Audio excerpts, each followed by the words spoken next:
I'm also connected to the Montauk project, actually, but a version 2.0 that was sent in to help clean up a lot of the messes that were created from those projects, because they created time holes on top of time holes on top of time holes, like a big Dagwood sandwich. Yeah, I think there's a lot of that at Rendlesham, at Bentwaters. But you had one final show just to get this little loop of the show finished. Yeah.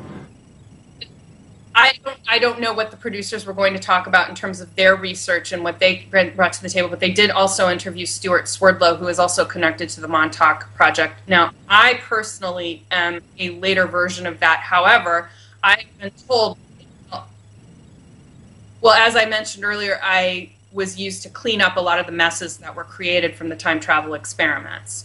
Through my ability to open doorways, shall we say, through my ability to create time portals, and I can fix and heal time portals, and I can fix and heal timelines as well, and change rifts. They're like literally like rips in time, or just like the book, A Wrinkle in Time, that really is real. You can create overlaps or rips that aren't supposed to be there. Now, what does that manifest?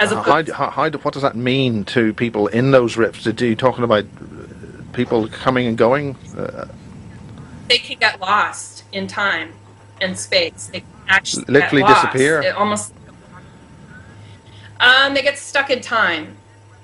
And what my intel has told me is that my connection to people like Duncan Cameron and Stuart Swerdlow and those types of people had to do with that very thing: getting stuck in time, or getting lost in time, or traveling to different. Do you know Trish McCannon? She's connected with Duncan. Apparently, they used to be together as a couple, boyfriend. Okay. Well, according to my intel, I supposedly know Duncan Cameron very well, although I've never physically spoken to him in this timeline. But I've spoken with Preston Nichols by phone, and he was very lovely. He was a very nice guy, and he corroborated a lot of what I was saying. And he was able to extrapolate a little bit about what was kind of happening to me without.